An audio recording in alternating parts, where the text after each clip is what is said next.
Today I am going to start a challenge of 21 days for reading Mahabharata, and also I'm looking for a community where people are interested in reading Indian scriptures.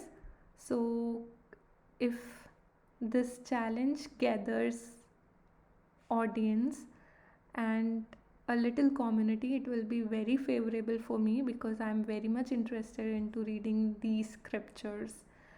And then we can, if we form a little community, we will be able to share this knowledge through Zoom meeting and personal discussions. So before starting this Mahabharata reading challenge, I will invoke these prayers for Hanuman ji, because we know that I know that during Mahabharata war, Krishna ji was giving Bhagavad Gita Gyan to Arjuna, and we know that I know that, or I have read it, that Hanuman ji was also present on that Rath. And he was also listening to Bhagavad Gita, which Krishna ji was reciting. So, to start with Mahabharata reading challenge, I would like to invoke with Hanuman Chalisa Doha. Shri Guru Charan Saroj Raj, Nijman Mukur Sudhar, Barnau Raghuvar Bimal Jasu, Jo Dayaku Falchar. Having polished the mirror of my heart with the dust of my Guru's lotus feet, I recite the divine fame of greatest king of Raghukul dynasty, which bestows us with the fruits of all the four efforts. बुद्धिहीन तनु जानी के सुमिरो पवन कुमार बल बुद्धि विद्या देहु मोहि हरहु कलेस विकार. Knowing that this mind of mine has less intelligence, I remember the son of wind. Son of wind is Hanumanji, who, granting me strength, wisdom, and all kinds of knowledge, removes all my sufferings and shortcomings. So, this is the Mahabharata, which is being retold by C. Raja Gopalchari. So, yes, as I can see in the contents, it's around 106 chapters, short chapters. So, if I divide 106 by 21, it will be around 5 point something. So, if I read 5 chapters a day and one day I have to read 6 chapters, I think I will be able to make it. But the thing is about the consistency. So, reading it daily with me, and I strongly encourage you people also to read Indian scriptures, because they are really helpful for us whenever we are facing any kind of obstacles in our life, or any kind of dilemmas, moral or ethical dilemmas, even with these philosophies, with these truth, because we consider this gyan or this knowledge and wisdom as truthful. So they can help us in overcoming all the fears and obstacles in our lives. So today I am going to read about these 5 chapters. Okay. So it's like Ganpati the scribe, Devaratha, Bhishma Vo, Amba and Bhishma, Devyani and Kacha.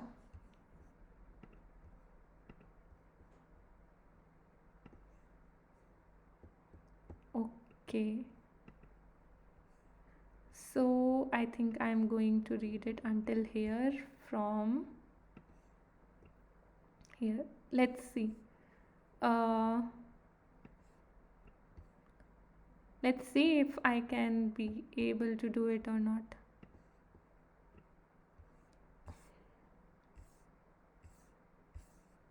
So this is regarding author's preface. Let me underline so that it will become easy for us to track it. It is not an exaggeration to say that the person and incidents portrayed in the great literature of a people influence national character no less potently than the actual heroes and even enshrined in its history. Ah, okay.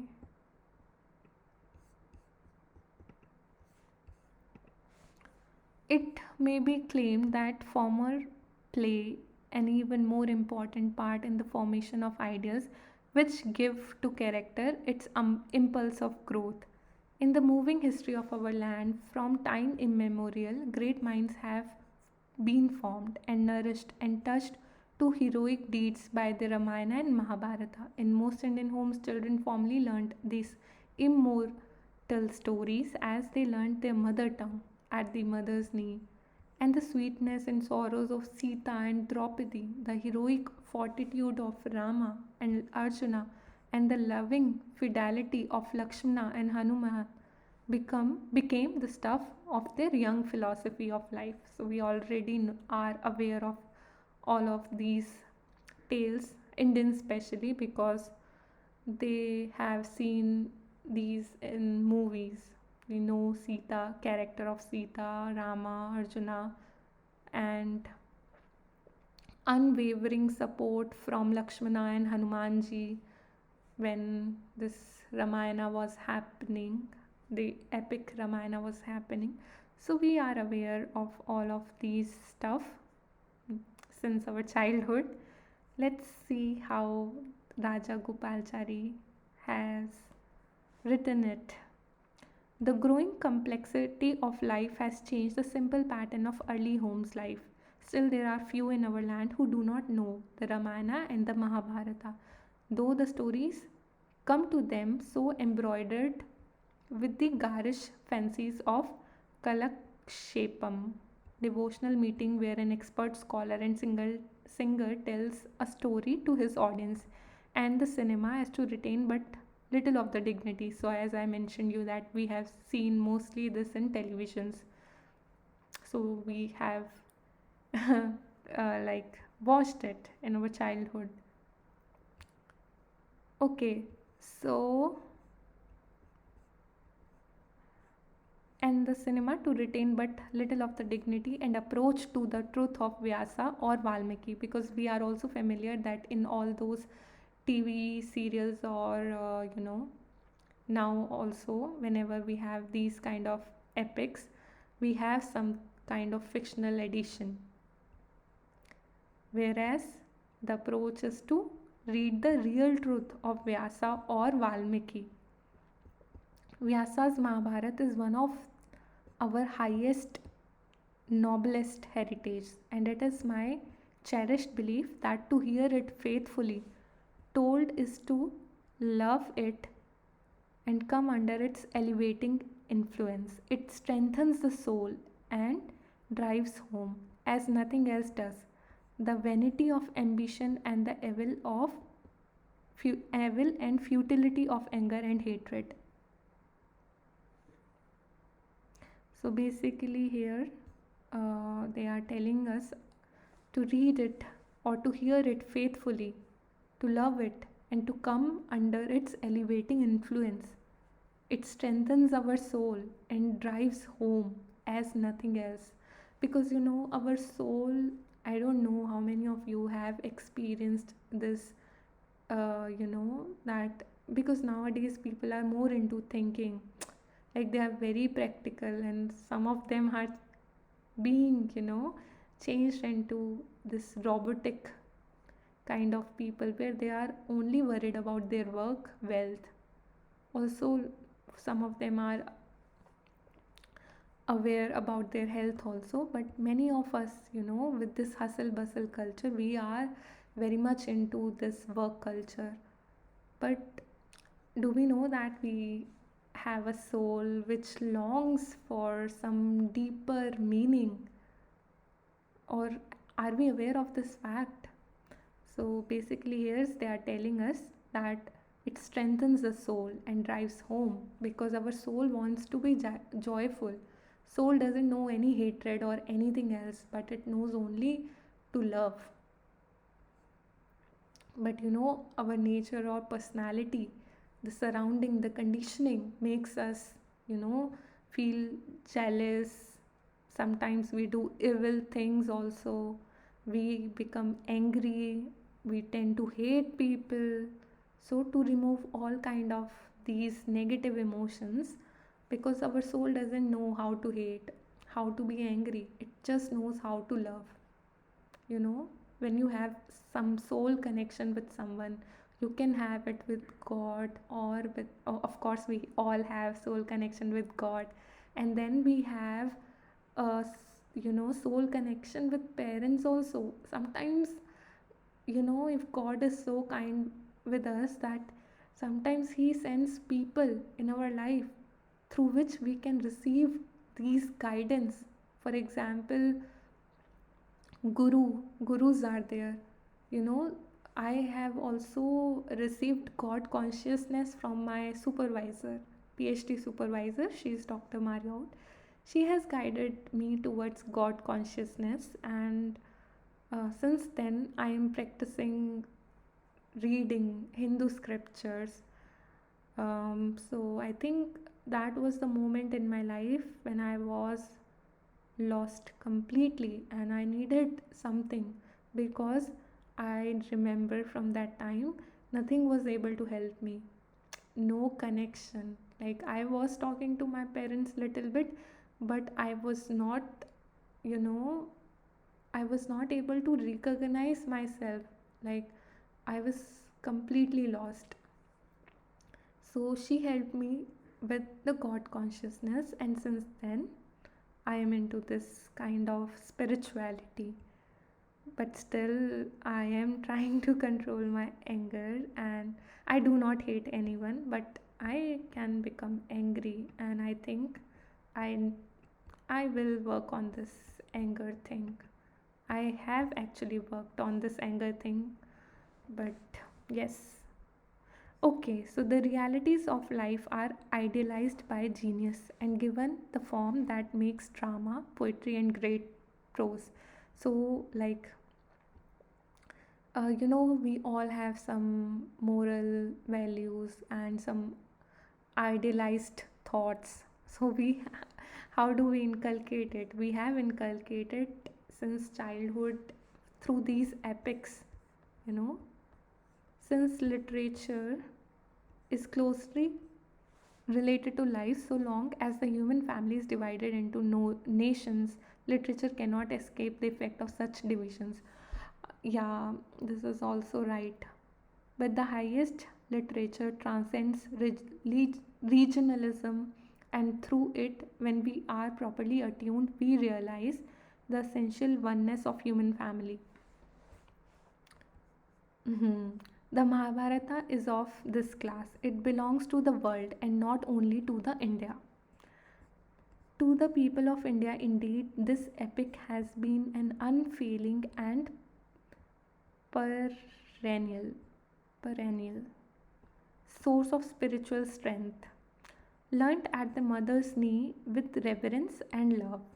It has inspired great men to heroic deeds as well as enabled the humble to face their trials with fortitude and faith.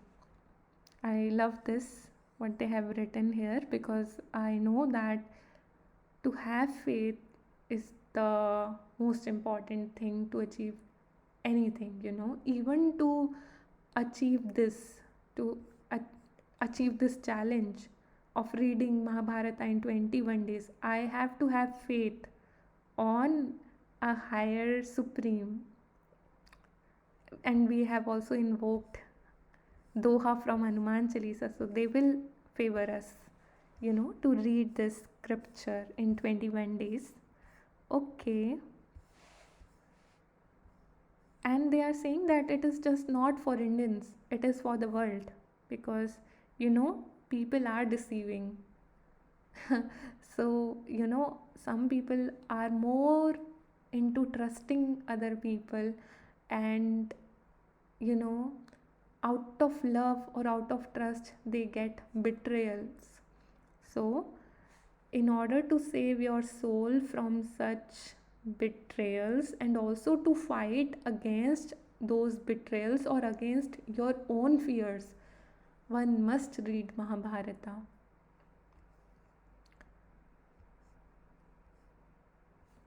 It has, okay, I have already read it, but still, it has inspired great men to heroic deed as well as enabled the humble to face their trial with fortitude and faith. The Mahabharata was composed many thousands years ago, but generation of gifted reciters have added to Vyasa's original a great mass of material. So we know that originally it was constituted by Vyasa in Sanskrit. So, but through the generations and generation and the reciters, we have now a great mass of material. All the floating literature that was thought to be worth preserving, historical, geographical, legendary, political, theological, and philosophical, of nearly 30 centuries found a place in it. In those days, when there was no printing, interpolation in a recognized classic seemed to correspond to inclusion in the National Library.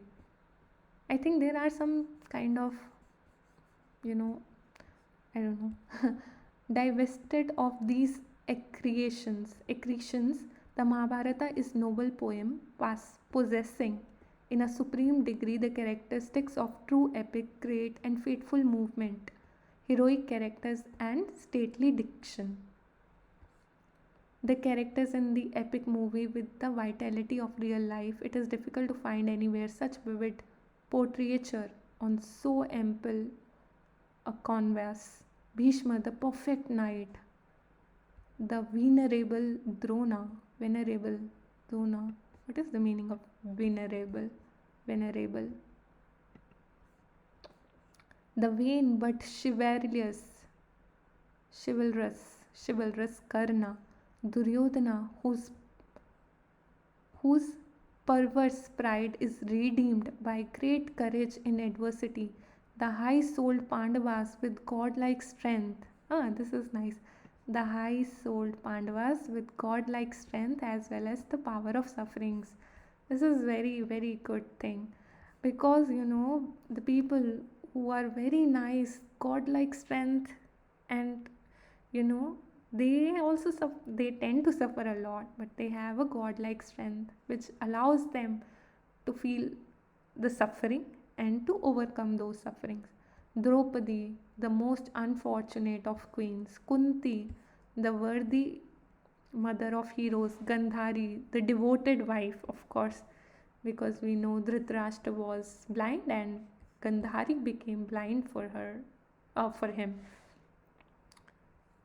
And the sad mother of the wicked sons of course, Gandhari, the devoted wife, and the sad mothers of wicked sons of Dhritarashtra.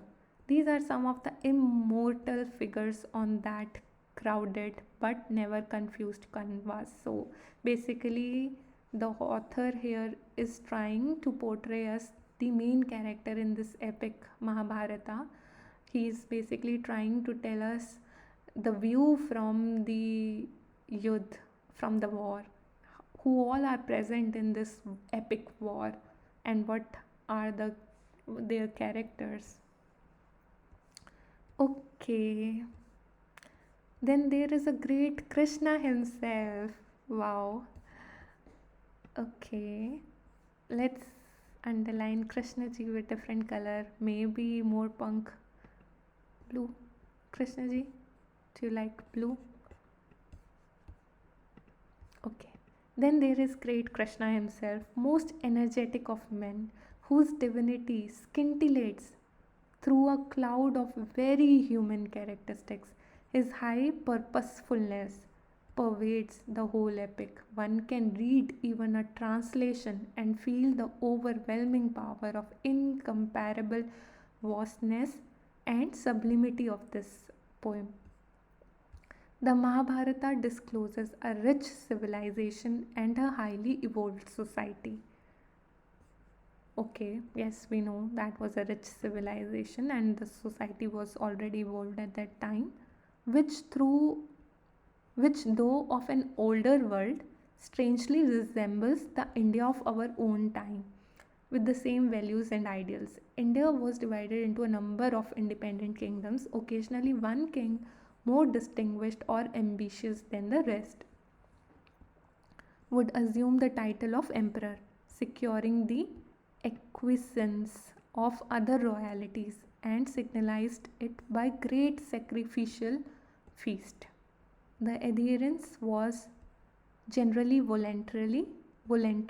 The assumption of imperial title conferred no overlordship. The emperor was only first among his peers.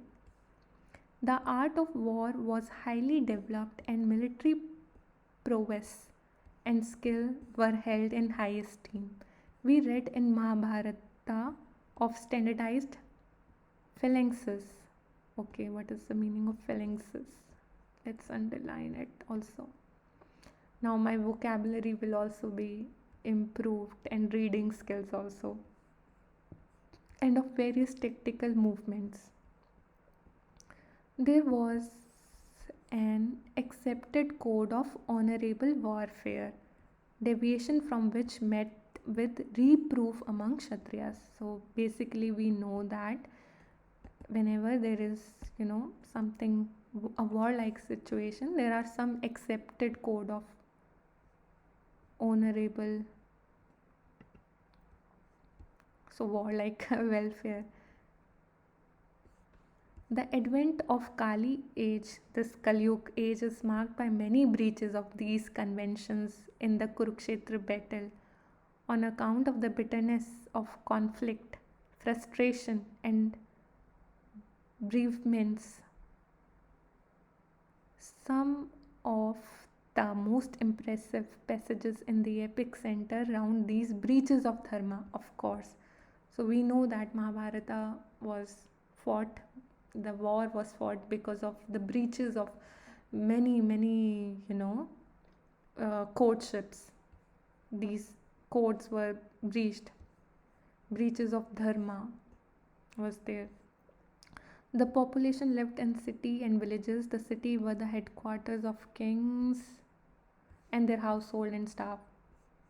There were beautiful palaces and gardens, and the lives led were cultured and luxurious.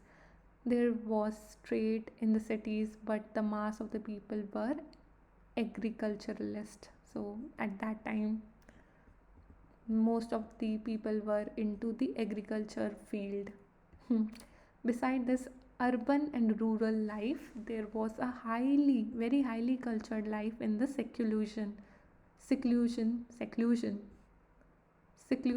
means in isolated, I know, seclusion of forest recesses, centered around ascetic, ascetic, ascetic teachers. These ashrams kept alive the bright fires of learning and spiritual thought. So basically, they are telling us that, like that time, parents or the kings used to send their sons for getting trained into this ashrams, for having some kind of learning for spirituality, and also some kind of training for learning skills which were required during that time. Okay, so young men of noble birth eagerly sought education at these ashramas. World weary aged went there for peace. These centers of culture were cherished by the rulers of the land, and not the proudest of them would dare to treat the members of hermitages otherwise than with respect and consideration. So there was still respect and consideration for people. People were empathetic at that time. Women were highly honored and entered largely in the lives of their husbands and sons. Women were highly honored and entered largely in the lives of their husbands and sons. The caste system prevailed, but intercaste marriages were not unknown also that time. Some of the greatest warriors in Mahabharata were Brahmins. The Mahabharata has molded the character and civilization of one of the most numerous of the world's people. How did it fulfill? How is it still continuing to fulfill this function? By its gospel of dharma, which like a golden thread runs through all the complex movement in the epic. By its lessons that hatred breeds hatreds. Yes, that's the most important lesson I think we should, because it's also a lesson from Krishna. So we did blue for him. By its lesson that hatred breeds hatred, covetousness and violence lead inevitably to ruin, that only real conquest is in the battle against one's lower nature. That's very important. For example, we always want to change the people, but instead of changing people, I think one should change himself. All the lower qualities of him or her, we should change ourselves. For example, I told you that I can become angry, but also I have a lot of patience. So I think I need to work on my anger, but it's not like that much. But still, yeah, so one should fight with their negative emotions. I don't know what all have like jealousy, hatred for anyone. Don't feel any kind of emotions, because like these emotions, negative emotions for someone, of course we feel these kind of emotions for someone who has done wrong to us, but feeling these kind of emotions agitate more of this kind of emotions, and then you are into the loop of these emotions. So instead of focusing your energy on these kind of emotions, just focus your energy differently.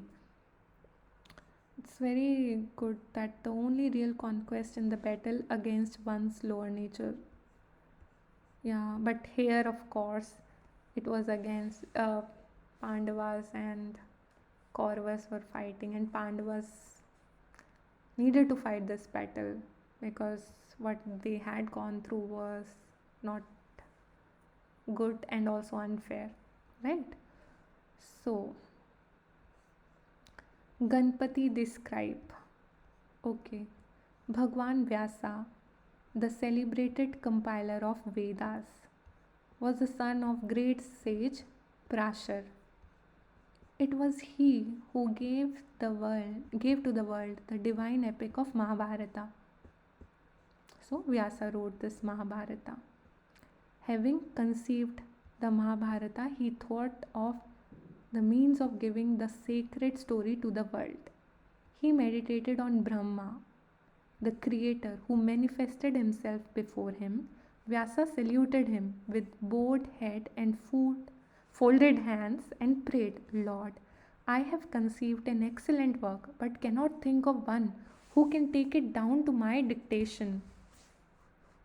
Brahma extolled Vyasa and said, O sage, invoke Ganpati and beg him to be your amanuensis. Oh my god, this word is. I should search for this word. Wait. Uh, uh, uh.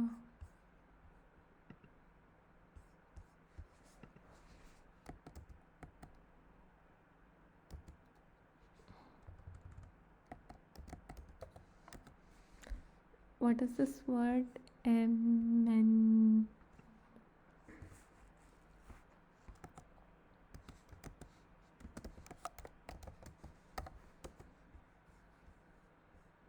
Amanuensis. Amanuensis. Is it? Amanuensis. Okay. What is the meaning? A literary or artistic assistant who takes dictation or copies manuscript. Okay. Amanuensis. Having said these words, he disappeared. The sage Vyasa meditated on Ganpati, who appeared before him. Vyasa received him with due respect and sought his aid. Lord Ganpati, I shall dictate the story of Mahabharata, and I pray you to be graciously pleased to write it down. Ganpati replied, Very well, I shall do as you wish, but my pen must not stop while I am writing, so you must dictate without pause or hesitation. I can only write on this condition. So that's very nice. Okay, so basically, Vyasa meditated on Brahmaji for, you know, uh, that he wants to give this work out, and then Brahmaji suggested, okay, you can ask or invoke Ganpati ji to write this. Then Ganpati ji says that I will be the writer, but you must not stop telling me. You must not pause also or or become hesitant. I can only write on this condition. Okay. Vyasa agreed, guarding himself, however, with a counter stipulation. Be it so, but you must first grasp the meaning of what I dictate before you write it down. Okay. Ganpati smiled and agreed to this condition. Then the sage began to sing the story of Mahabharata. He would occasionally compose some complex stanzas which would make Ganpati pause a while to get the meaning, and Vyasa would avail himself of this interval to compose many stanzas in his mind. Thus, the Mahabharata came to be written by Ganpati to the dictation of Vyasa. It was before the days of printing, when the memory of learned was the sole repository of the book. So, see, since then our memory has been like where we can deposit all the our brain, where we can all deposit all kind of wisdom or knowledge. Vyasa first taught the great epic to his son, sage Shuka. Later, he expounded it to many other disciples. Were it not so, the book might have been lost to future generation.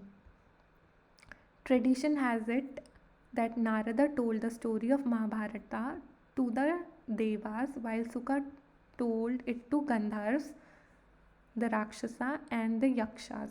It is well known that the various virtuous and learned Vesampyana, Vesampyana, one of the chief disciples of Vyasa, revealed the epic for the benefit of humanity. Janmejaya, the son of great king Parikshit, conducted a great sacrifice in the course of which Vesampayana narrated the story at the request of former. Afterwards, this story, as told by Vesampyana, was recited by Suta in the forest of Naimisa to an assembly of sages under the lead of Rishi Saunaka. Suta addressed the assembly. I had the good fortune to hear the story of Mahabharata composed by Vyasa to teach humanity, dharma, and the other ends of life. I should like to narrate it to you.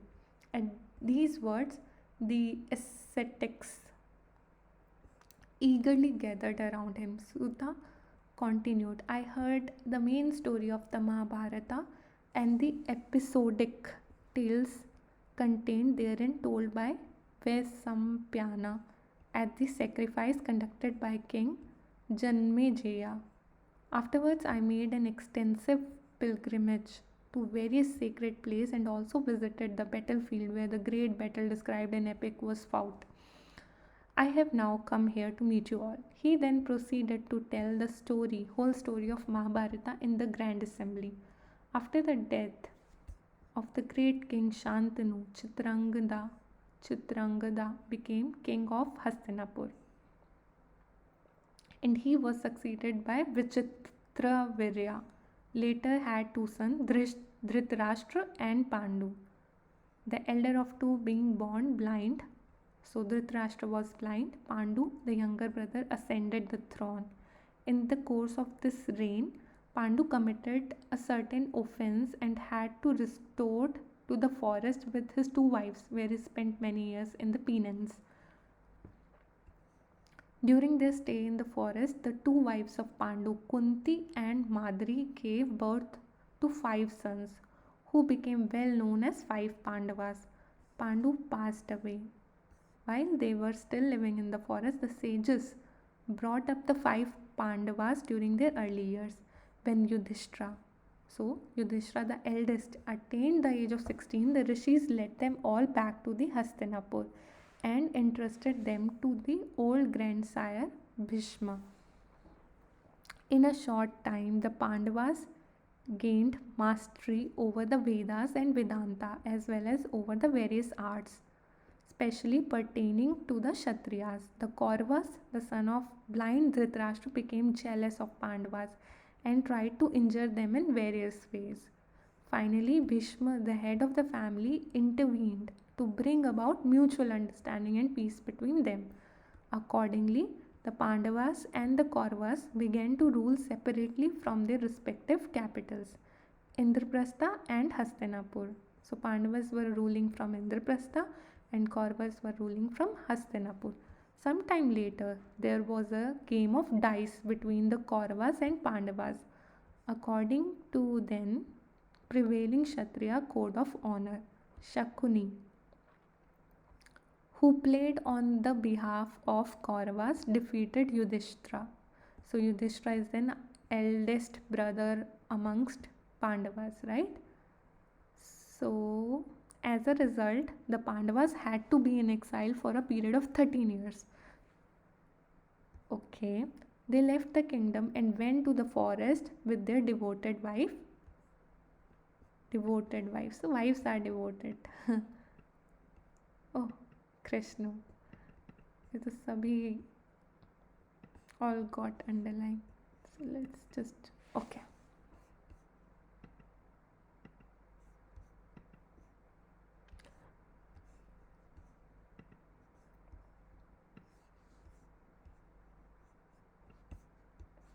Okay, according to the condition of the game, the Pandavas spent 12 years in the forest and the 13th year incognito. See, incognito, like unknown. Okay, when they returned and demanded of Duryodhana their paternal heritage, the latter, who had in the meanwhile usurped their kingdom, refused to return it. War followed as a consequence. Okay, so my father is calling me. I need to stop it for a little. The Pandavas defeated Duryodhana and regained their patrimony. The Pandavas ruled kingdom for 36 years. Afterwards, they transferred the crown to the grandson Parikshit and repaired to the forest with Draupadi, all clad humbly in bark of trees.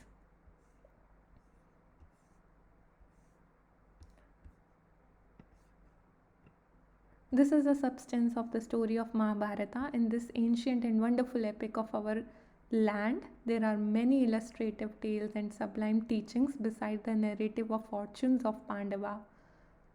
The Mahabharata is in fact a veritable ocean containing countless pearls and gems. It is, with Ramayana, a living fountains of the ethics and culture of our motherland.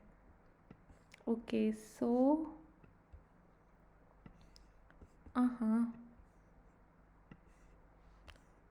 second is this Devrata thing chapter.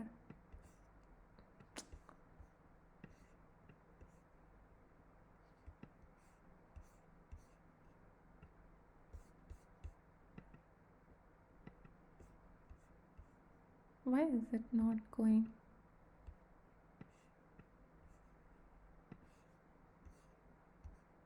Okay. Devrata. No, Devavrata. Okay. You must certainly become my wife, whoever you may be.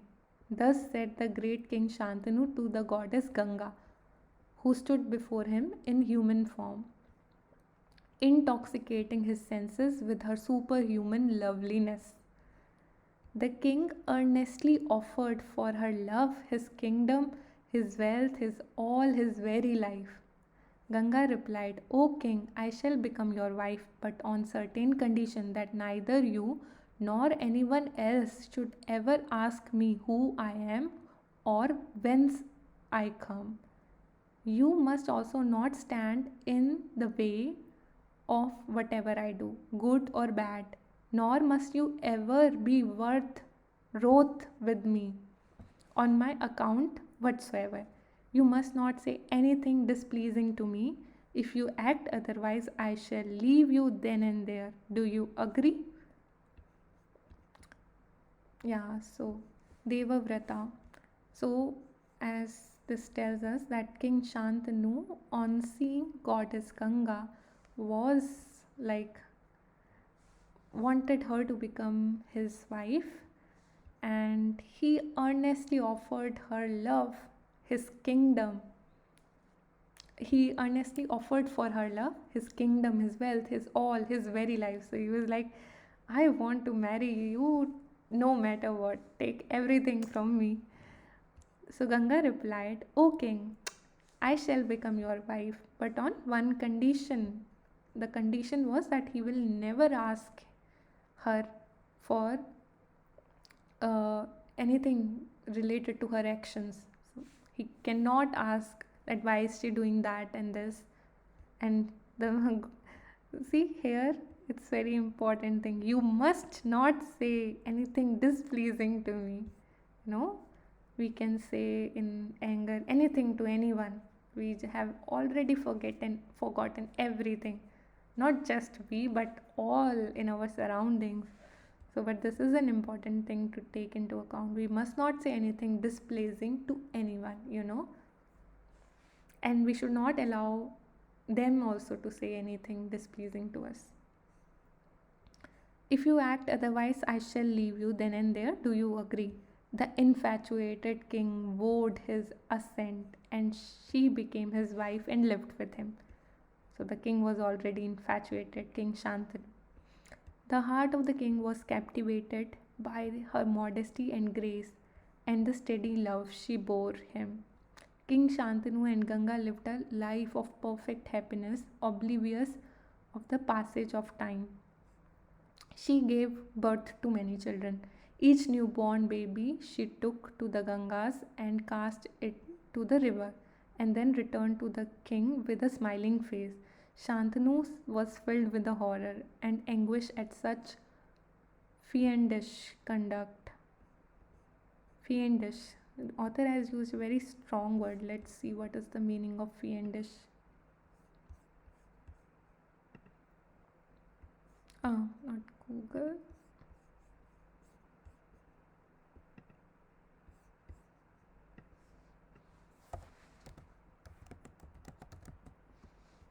Fiendish meaning extreme cruel. Fiendish. Fiendish. Extreme cruel or unpleasant.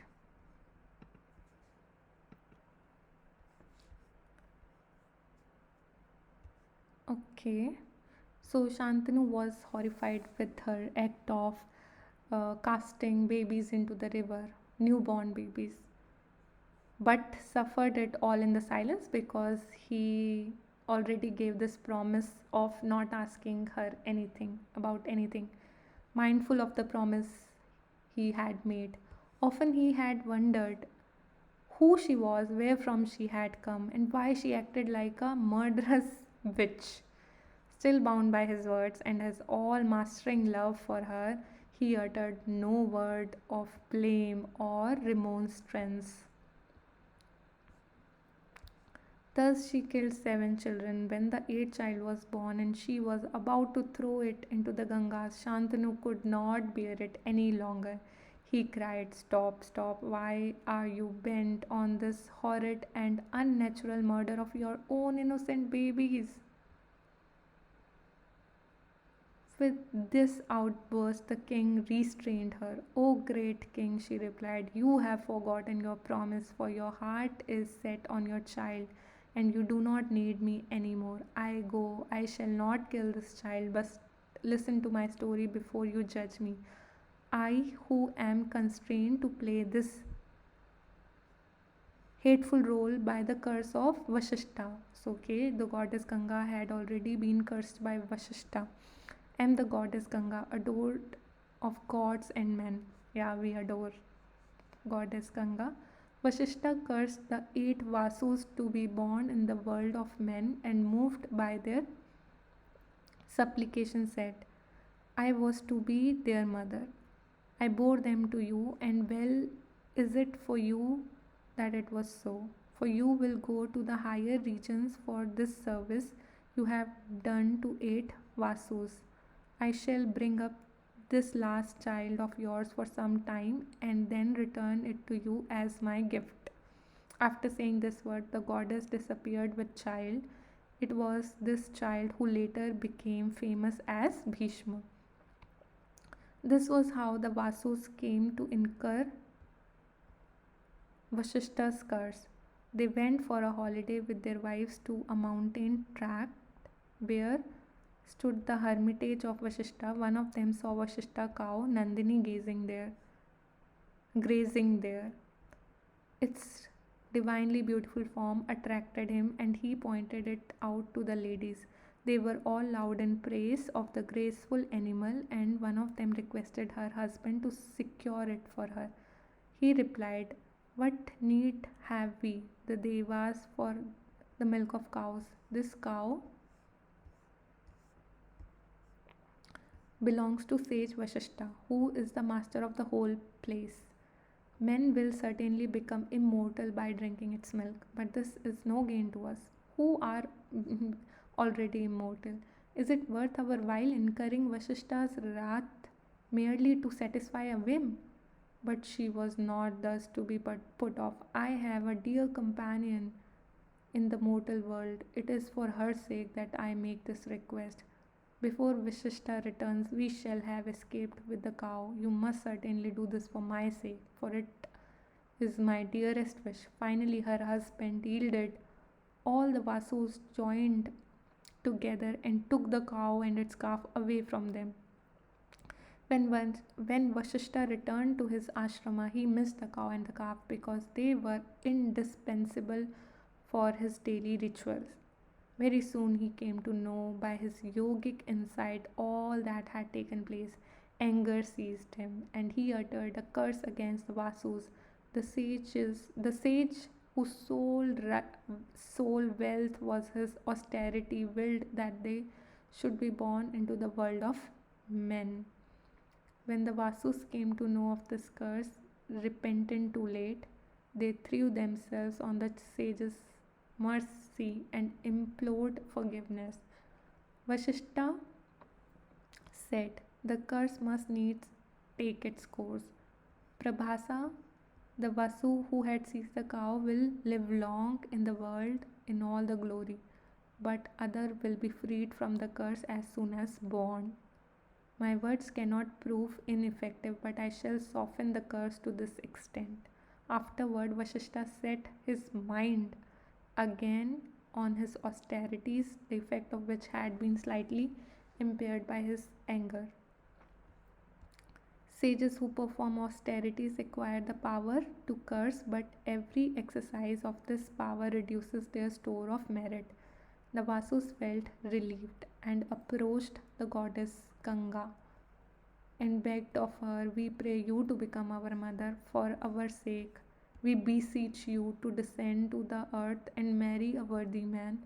Throw us into the water as soon as we are born and liberate us from this curse." The goddess granted their prayer, came to earth, and became the wife of Shantanu. When the goddess Ganga left Shantanu and disappeared with the 8th child, the king gave up all the sensual pleasures and ruled the kingdom in a spirit of asceticism.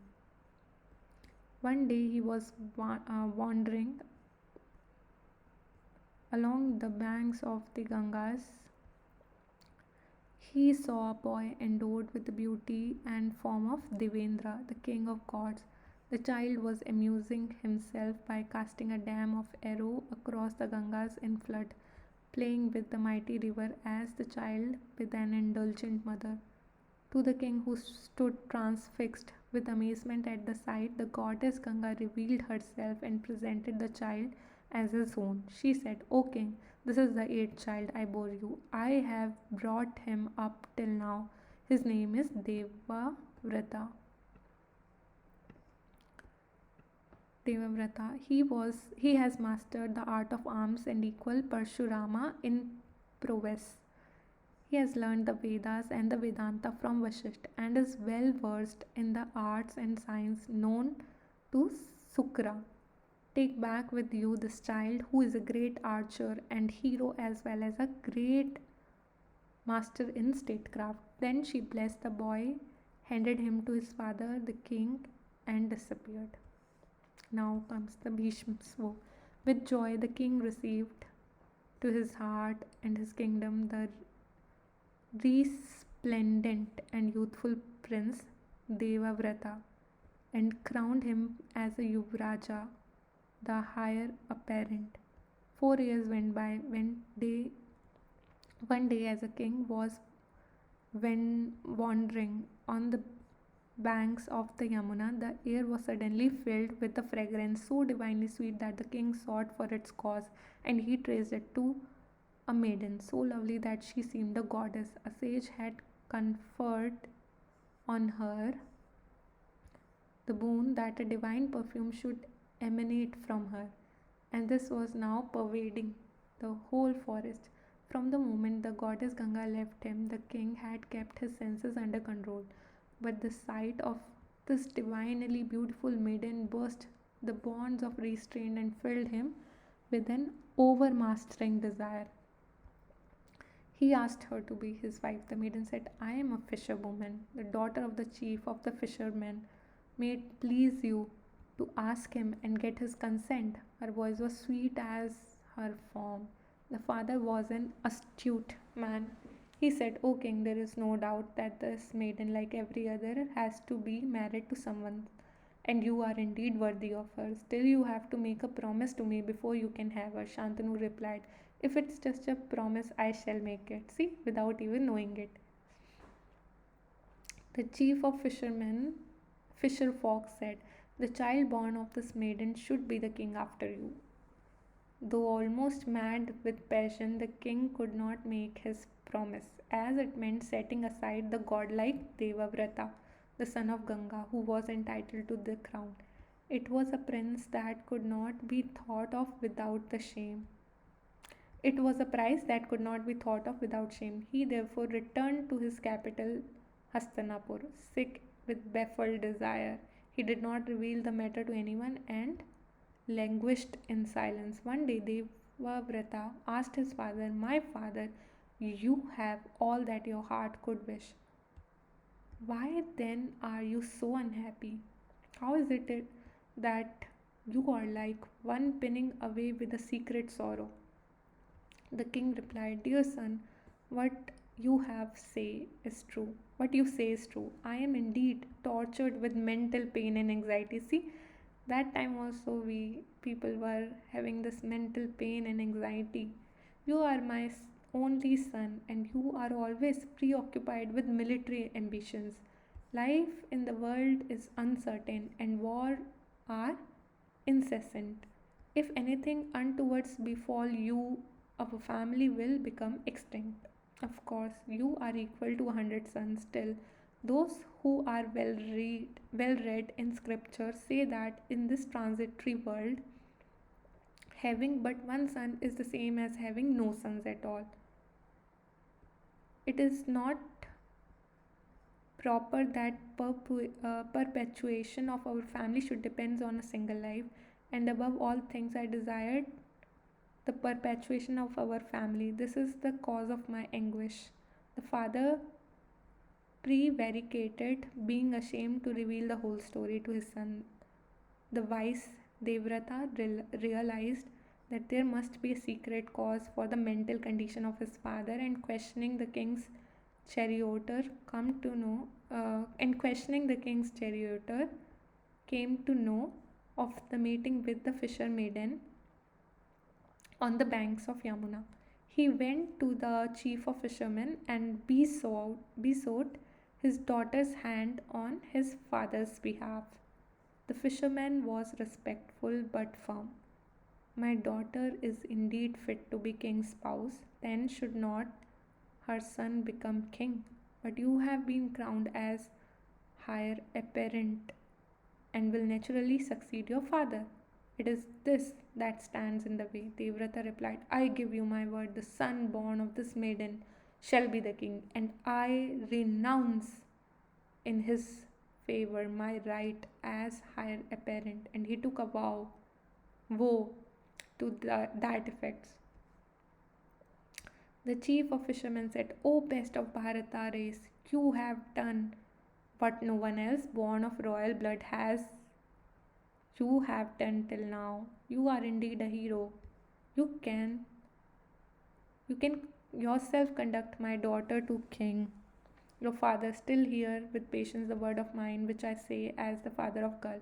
I have no doubt you will keep your word, but how can I hope that the children born of you will renounce their birthright? Your sons will naturally be mighty heroes like you and will be hard to resist if they seize, seek to seize the kingdom by force. This is the doubt that torments me. When he heard this naughty question posed by the girl's father, Devrata, who was bent on fulfilling the king's desire, made his supreme renunciation. He vowed with upraised arm to the father of the maiden, I shall never marry, and I dedicate myself to a life of unbroken chastity. Chastity. And as he uttered these words of renunciation, the gods showered flowers on his head, and cries of Bhishma, Bhishma, Bhishma resounded in the air. Bhishma means one who undertakes a terrible vows and fulfills it. See, Bhishma Dev. So Devavrata is Bhishma Dev, means who undertakes a terrible vows and fulfill it. That name became the celebrated epithet of Devavrata from that time. Then the son of Ganga led the maiden Satyavati to his father. So this Satyavati, her name was Satyavati, this fisherman daughter. Two sons were born of Satyavati to Shantanu, Chitrangada and Vichitravirya, who ascended the throne one after the other. Vichitravirya had two sons, Dhritarashtra and Pandus. Okay, this sons belongs to Vichitravirya, born respectively of his two queens Ambika and Ambalika. The sons of Dhritarashtra, 100 numbers, were known as Kauravas. Pandus had 5 sons who became famous as the Pandavas. Bhishma lived long, honored by all as the grandsire until the end of the famous battle of Kurukshetra. So we can see the family tree. Shantanu with Ganga had Bhishma Dev. Shantu with Satyavati had Chitrangada and Vichitravirya, and with by Ambika Ambalika they have Dhritarashtra and Pandu. Dhritarashtra has 100 Kauravas, Pandu has 5 Pandavas. Amba and Bhishma now.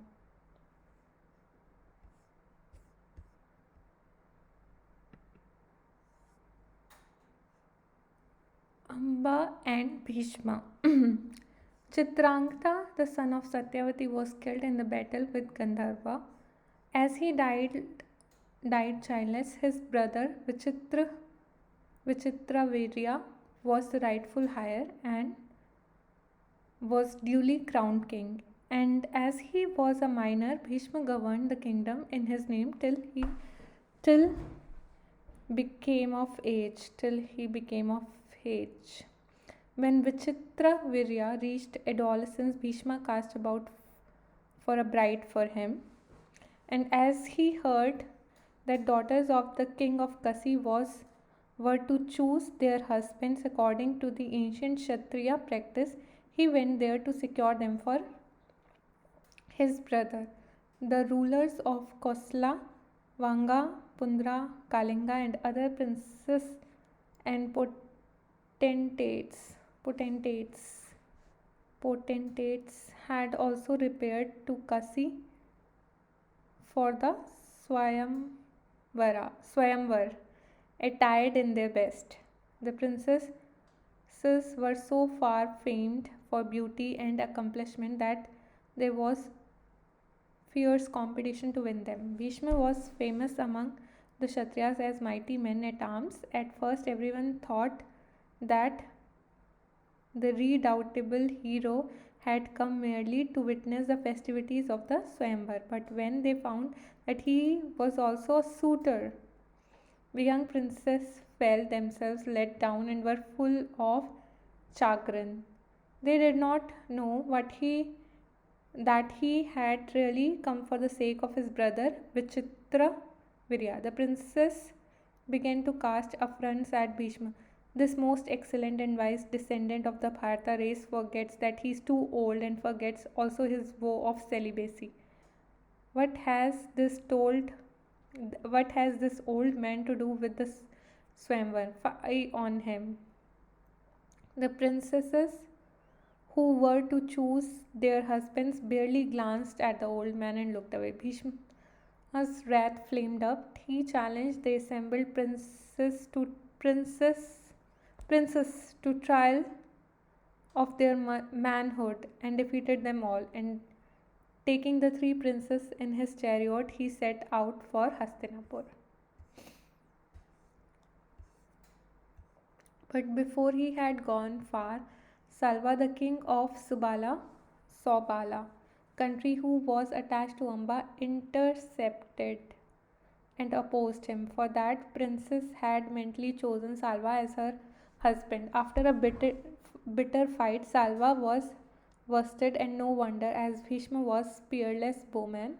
But at the request of Princess, Bhishma spread his life. Arriving in Hastinapur with the princesses, Bhishma made preparation for their marriage to Vichitravirya. When all were assembled for the marriage, Amba smiled mockingly at Bhishma and addressed him as follows: O son of Ganga, you are aware of what is enjoined in the scriptures. I have mentally chosen Salva, the king of Sobala, as my husband. You have brought me here by force. Knowing this, do what you learned in the scriptures should do. Bhishma admitted the force of her objection and sent her to Salva with proper escort. The marriage of Ambika and Abalika, the two younger sisters, with Vichitra Virya was duly solemnized. Amba went rejoicing to Salva and told him what had happened. I have mentally chosen you as my husband from the very start. Bhishma has sent me to you. Marry me according to the Shastra. Salva replied, Bhishma defeated me in sight of all and carried you away. I have been disgraced, so I cannot receive you now as my wife. Return to him and do as he commands. With these words, Salva sent her back to Bhishma. She returned to Hastinapur and told Bhishma of what had taken place. The grandsire tried to induce Vichitravirya to marry her, but Vichitravirya roundly refused to marry a maiden whose heart had already been given to another. Amba then turned to Bhishma and she sought him to marry her himself, as there was no other recourse. It was impossible for Bhishma to break his vow. Sorry as he was for Amba, and after some vain attempts to make Vichitravirya change his mind, he told her there was no way left her but to go again to Salva and seek to persuade him. This at first she was too proud to do, and for long years she abode in Hastinapur. Finally, in sheer desperation, she went to Salva and found him adamant in refusal. The lotus eye Amba spent 6 bitter years in sorrow and baffled Oh my god, this is really difficult for a lady if she has already considered someone as husband and then this person is not accepting her anymore.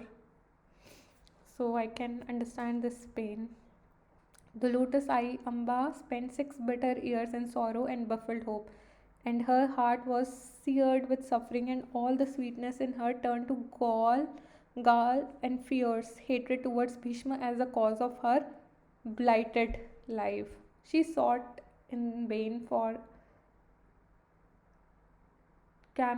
champion among the prince to fight and kill Bhishma and thus average her wrongs. But even the foremost warriors were afraid of Bhishma and paid no heed to her appeal. At last, she resorted to hard austerities to get the grace of Lord Subramanu. Okay, he graciously appeared before her and gave her a garland of ever fresh lotuses, saying that the wearer of that garland would become the enemy of Bhishma. Amba took the garland, and again he sought every Kshatriya to accept the garland gift of six-faced Lord and to champion champion her cause, but no one had the hardihood to antagonize Bhishma. Finally, she went to King Draupada, who also refused to grant her prayer. She then hung the garland at Draupada's palace gate and went away to the forest.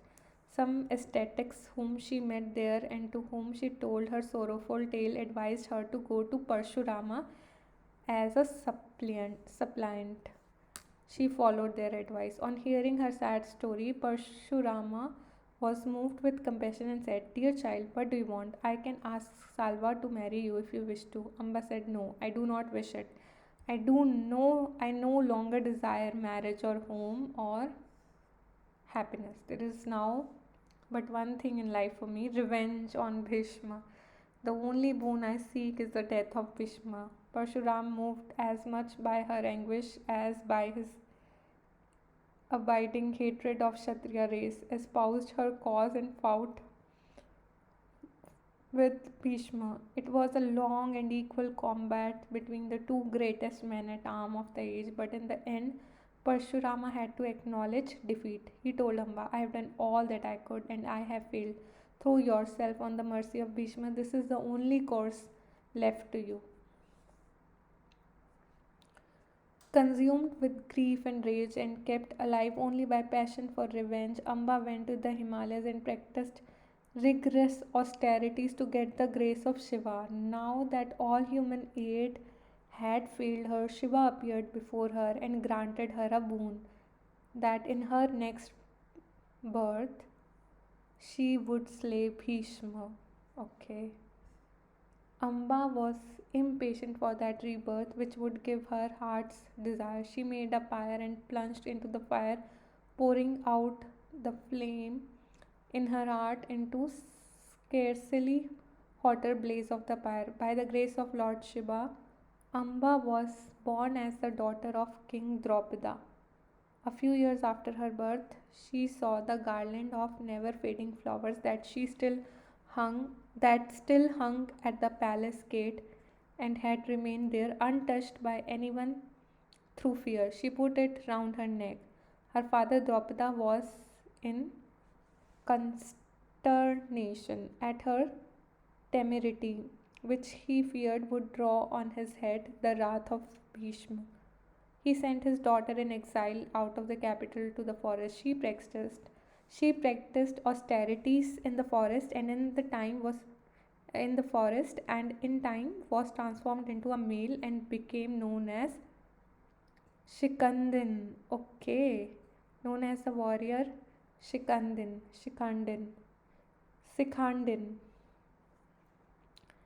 With Shikhandin as his charioteer, Arjuna attacked Bhishma on battlefield of Kurukshetra. Bhishma knew that Shikandin was born as a female and true to his code of chivalry, he would not fight him under any circumstance. So it was that Arjuna could fight screened by Shikandin and conquer Bhishma, especially because Bhishma knew that his long and weary probation on earth was finished and consented to be vanquished. As the arrow struck Bhishma in his last fight, he singled out those which had pierced him deepest and said, "This is Arjuna's arrow and not Shikandan's." So fell this great warrior. Okay, so I think you must have understood it, what was there in this story. Yeah, okay. Let's now move to this fifth chapter, Devyani and Kacha. In ancient time, there was a bitter struggle between Devas or gods and the Asuras or demons for the lordship of three worlds.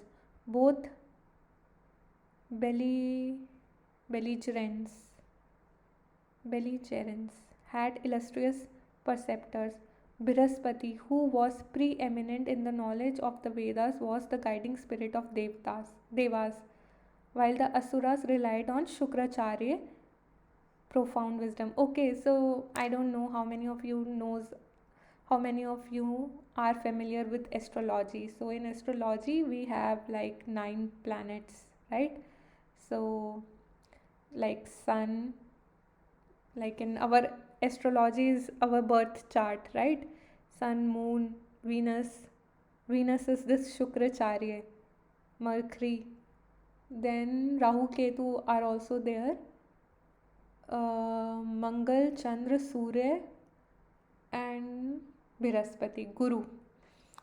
So this Guru is Brihaspati, who has the preeminent in the knowledge of the Vedas, was the guiding spirit of Devas, and Shukracharya, Asur, Asuras relied on Shukracharya, profound wisdom.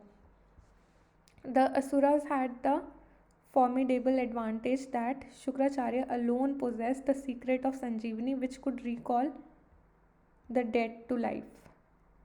Thus, the Asuras who had fallen in the battle were brought back to life time and again and continued their fight with Devas. The Devas were thus at a great disadvantage in their long drawn out war with their natural foes. They went to Kacha, the son of Brihaspati, okay, and besought his aid.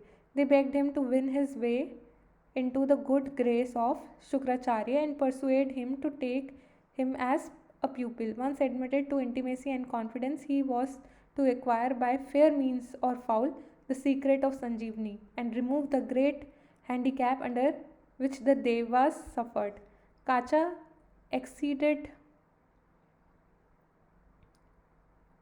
acceded, accepted maybe to their request. Acceded. What is okay? Acceded to their request and set out to meet. I will mark this word. Acceded.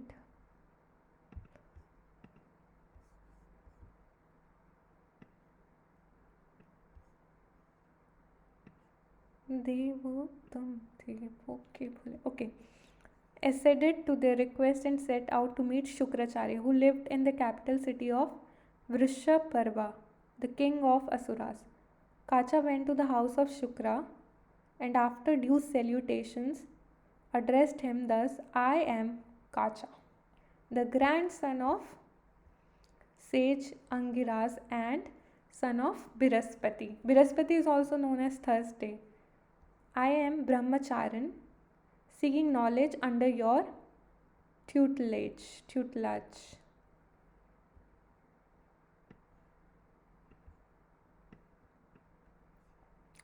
It was the law that the wise teacher should not refuse a worthy pupil who sought knowledge of him.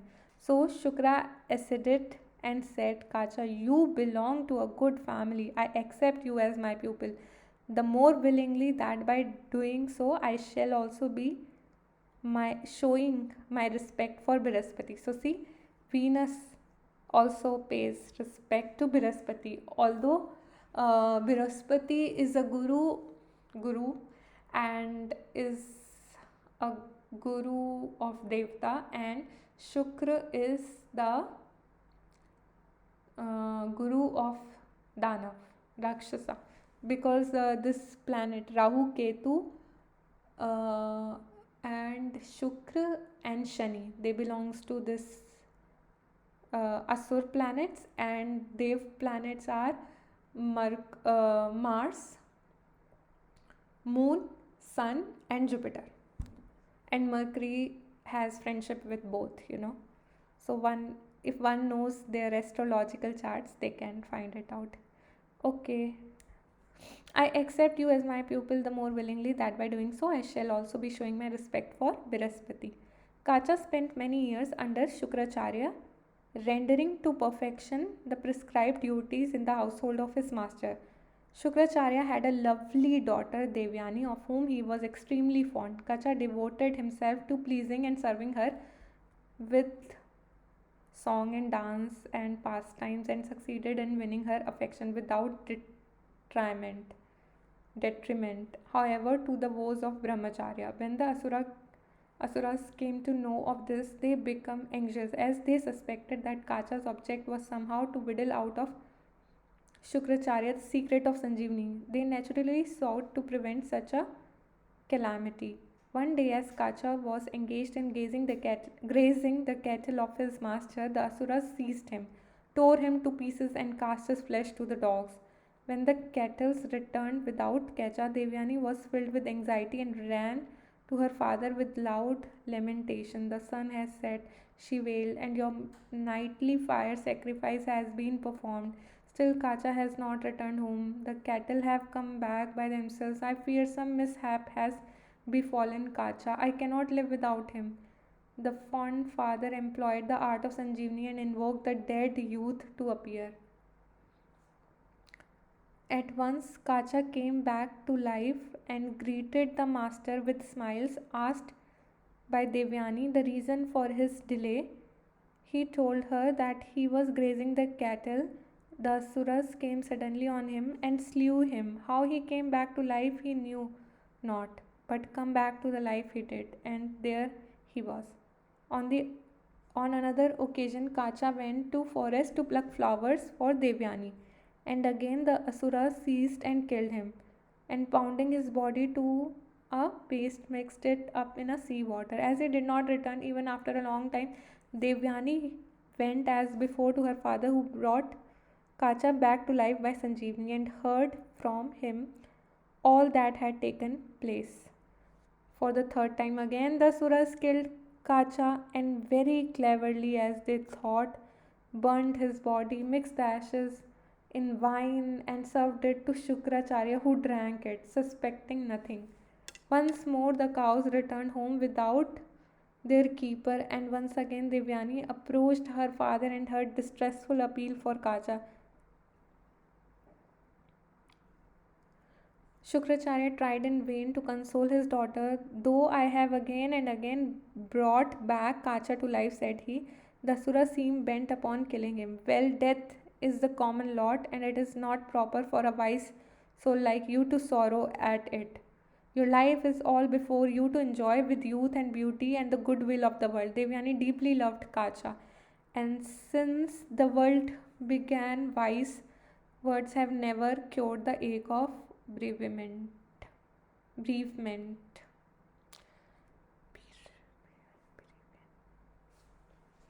Bereavement. She said Kacha, the grandson of Angiras and the son of Brihaspati, was a blameless boy who was devoted and tireless in our service. I loved him dearly, and now that he has been killed, life to me has become bleak and insupportable. I shall therefore follow his path. And Devyani began to fast.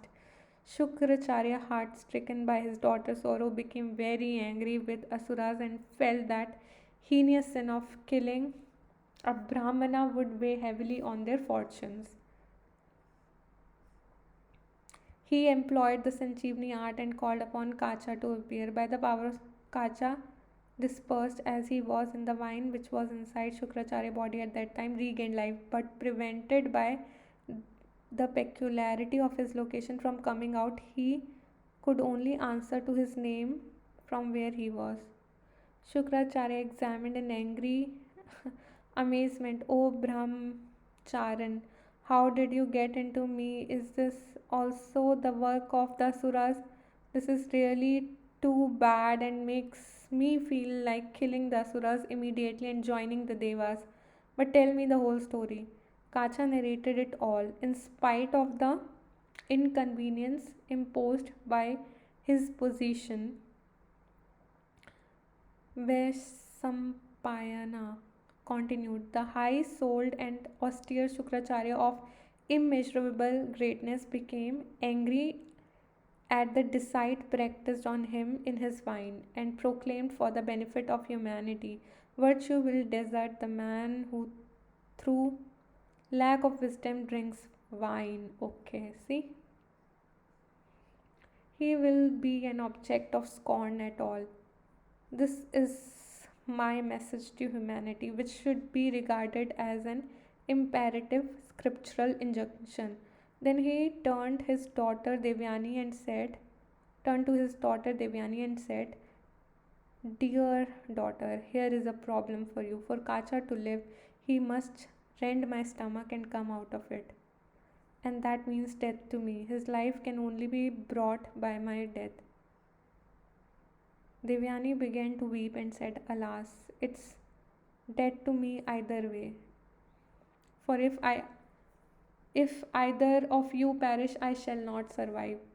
Shukracharya sought a way out of the difficulty. The real explanation of it all flashed on him.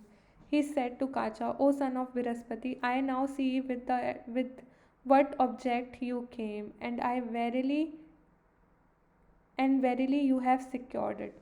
I must bring you out to life for the sake of Devyani, but equally for her sake I must not die either. The only way is to initiate you in the art of Sanjeevani, so that you can bring me back to life after I shall have died.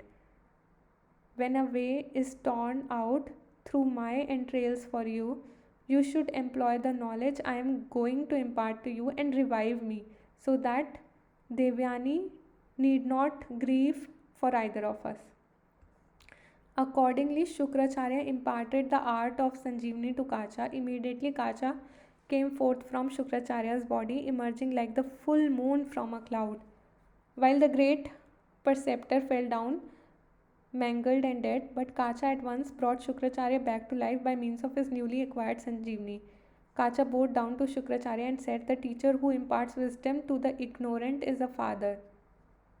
Besides, as I have issued from your body, you are my mother too."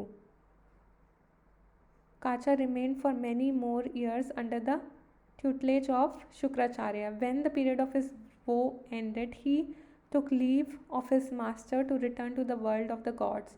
As he was about to depart, Devyani humbly addressed him thus: "O grandchild of Angiras, you have won my heart by your blameless life, your great attainments and nobility of birth. I have loved you long and tenderly, even while you were faithfully following your vows of a brahmacharin. You should now reciprocate my love and make me happy by marrying me. Brihaspati, as well as yourself, are fully worthy of being honored by me." In those days, it was no uncommon thing for wise and learned Brahmins ladies to speak out their mind with honorable frankness. But Kacha said, "O faultless one, you are my master's daughter and ever worthy of my respect. I got my life back by being born out of your father's body, hence I am your brother. It is not proper for you, my sister, to ask me to wed you." Devyani sought in vain to persuade him. "You are the son of Brihaspati," said she, "and not of my father. If I have been the cause of your coming back to life, it was because I loved you as indeed I have always loved you as my husband. It is not fit that you should give up one like me, sinless and devoted to you." Kacha replied, "Do not seek to persuade me to unrighteousness. You are enchanting more so now than ever, flushed as you are with anger. But I am your brother. Pray bid me adieu. Serve unto perfection ever and always my master Shukracharya." With these words, Kacha gently disengaged himself and proceeded to abode of Indra, the king of God. Shukracharya consoled his daughter.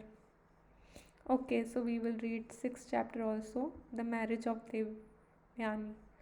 One warm afternoon, pleasantly tired with sporting in the woods, Devyani and the daughter of Vrishparva, king of the Asura, went to bathe in the cool water of Silvan pool, depositing their garlands on the bank before they entered its water. A strong breeze blew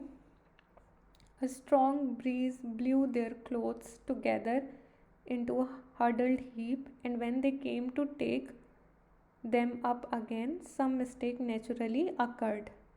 A strong breeze blew their clothes together into a huddled heap, and then when they came to take them up, some mistake naturally happened. It is so happened that Prince Sarmishtha, the daughter of the king, Princess Sarmishta, the daughter of the king, clad herself in Devyani's clothes. The latter was vexed and exclaimed, half in jest, at the impropriety of the daughter of a disciple wearing the clothes of master's daughter. The words were spoken half in the jest, but the Princess Sarmishta became very angry and said arrogantly, "Do you not know that your father humbly bows in reverence to my royal father every day? Are you not the daughter of a beggar who lives on my father's bounty? You forget I am of the royal race which proudly gives, while you came of a race which begs and receives, and you dare to speak thus to me." Sarmishta went on getting angrier and angrier as she spoke, till working herself up into a fit of anger, she finally slapped Devyani on the cheek and pushed her into a dry well. The Asura maidens thought that Devyani had lost her life and returned to the palace. Devyani had not been killed by fall into the well, but was in sad plight because she could not climb up the steep sides. Emperor Yayati of Bharata race, who was hunting in the forest by a happy chance, came to this spot in search of water to slake his thirst. Quenching of thirst, slake his thirst. When he glanced into the well, he saw something bright, and looking closer, he was surprised to find a beautiful maiden lying in the well. He asked, "Who are you, O beautiful maiden, with bright earrings and ruddy nails? Who is your father? What is your ancestry? How did you fall into the well?"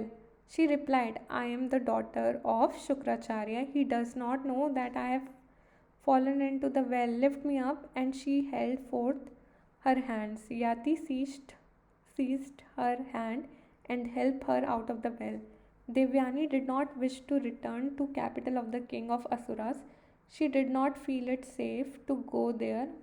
As she pondered again and again on Sharmishta's conduct, she told Yayati, "You have held a maiden by her right hand, and you must marry her. I feel that you are in every way worthy to be my husband." Loving Yayati replied, "Loving soul, I am a Kshatriya and you are a Brahmin maiden. How can I marry you? How can the daughter of Shukracharya, who is worthy to be preceptor of the whole world, submit to the wife of Kshatriya like myself?" Revered lady, return home." Having said these words, Yayati went back to his capital. A Kshatriya maiden could marry a Brahmana according to the ancient tradition, but it was considered wrong for a Brahmin maiden to marry a Kshatriya. The important thing was to keep the racial status of women unlowered. Hence, Anuloma, or the practice of marrying men of higher caste, was legitimate, and the reverse practice known as Pratilom, Anlom Vilom, that is, marrying a man of lower caste, was prohibited by the Shastra. क्या It's hence anuloma, or the practice of marrying men of high, was legitimate, and the reverse practice known as pratiloma, marrying a man of lower caste, was prohibited by the Shastras. Devyani had no mind to return home. She remained sunk in sorrow in shade of a tree in the forest. Shukracharya loved Devyani more than his life. After waiting long and vain for the return of his daughter, who had gone to play with her companion, he sent a woman in search of the messenger. After a weary search, came on her, at least near the tree where she was sitting in dejection, her eyes red with anger and grief, and she asked her what had happened. Devyani said, "Friend, go at once and tell my father that I will not set my foot in the capital of Vrishparva." And she sent her back to Shukracharya. Extremely grieved at the sad plight of his daughter, Shukracharya hurried to her, caressing, caressing her. He said, "It is by their own action, good or bad, that men are happy or miserable. The virtues and vice of others will not affect us in the least." With these words of wisdom, he tried to console her.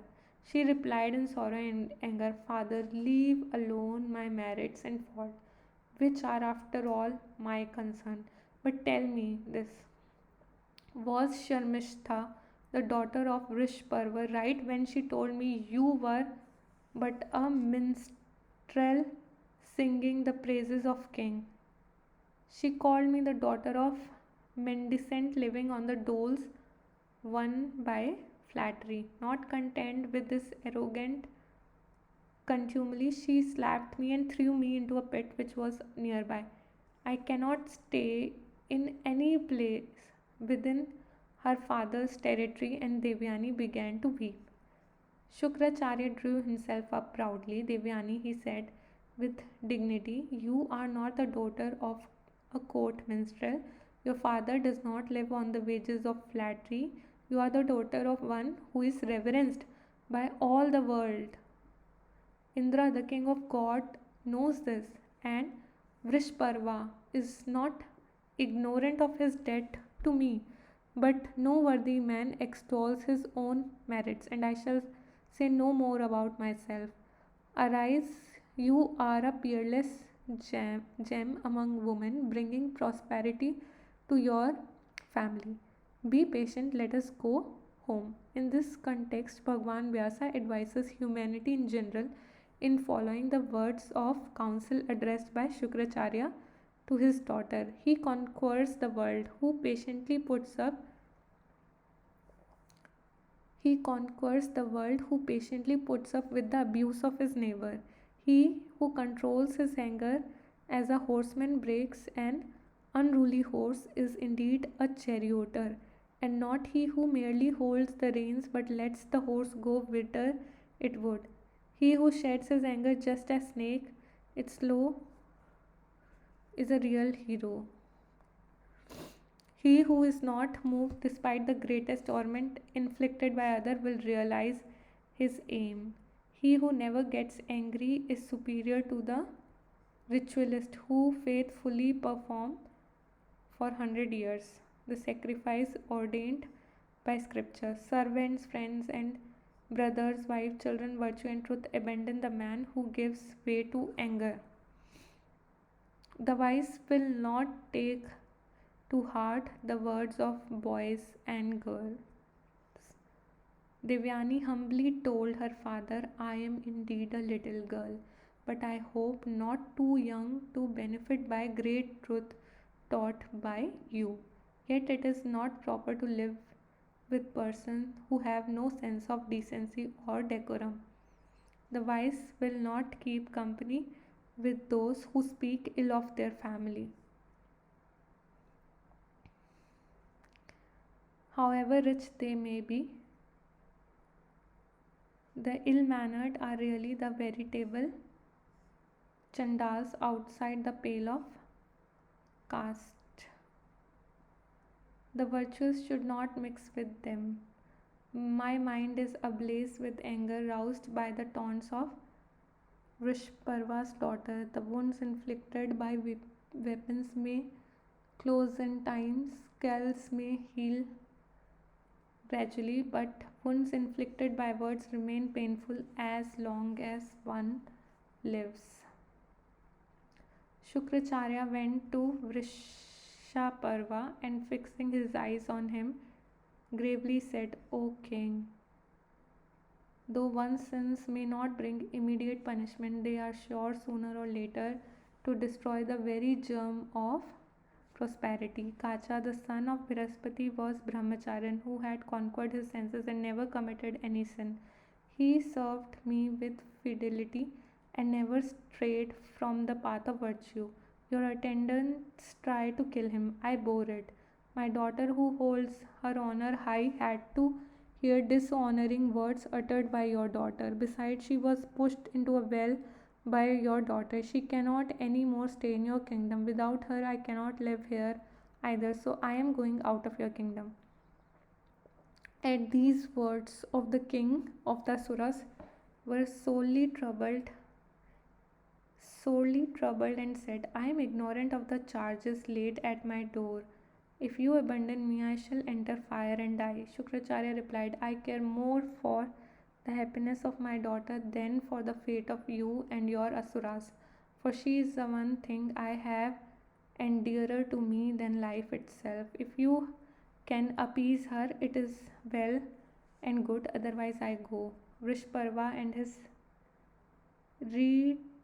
retinue went to the tree under which Devyani stood, and they threw themselves at her feet in the supplication. Devyani was stubborn and said, Sarmishta, who told me that I was the daughter of beggar, should become my handmaiden and attend on me in the house into which my father gives me in my marriage. Vrishparva consented and asked his attendants to fetch his daughter Sharmishta. Sharmishta admitted her fault and bowed in submission. She said, Let it be as my companion Devyani desires. My father shall not lose his preceptor for a fault committed by me. I will be her attendant. Devyani was pacified and returned to her house with her father. On the another occasion, also Devyani came across Yayati. She repeated her request that he should take her as wife since he had clasped her right hand. Yayati again repeated his objection at that he, a Kshatriya, could not lawfully marry a Brahman. Finally, they both went to Shukracharya and got his assent to their marriage. This is an instance of Pratiloma marriage, which was resorted to an exceptional occasion. The Shastras no doubt prescribe what is right and forbid what is wrong, but a marriage once affected cannot be made invalid. Jayati and Devyani spent many days in happiness. Sharmishta remained with her as an attendant. One day Sharmishta met Yayati in a secret and earnestly prayed to be taken also as his wife. He yielded to her prayer and married her without the knowledge of Devyani. But Devyani came to know of it and was naturally very angry. She complained to her father, and Shukracharya in his rage caused Yayati with premature old age. Shukracharya in his rage cursed Yayati with premature old age. Yayati, thus suddenly stricken with age in the very prime of his manhood, begged so humbly for forgiveness that Shukracharya, who had not forgotten Devyani's rescue from the well, at least relented. He said, O king, you have lost the glory, which is youth. The curse cannot be recalled, but if you can persuade anyone to exchange his youth for your age, the exchange will affect. Thus, he blessed Yayati and bade him farewell. Okay, now we will read tomorrow. I think it's already a lot for today. 6 chapters already done, but it's a nice thing, especially the learnings here. I don't know how much this is holding true in this world. But of course, one should not be angry, one should not use any hurtful words to another person. Okay, thank you, friends, for reading it with me. Take care. Hope to see you soon, guys.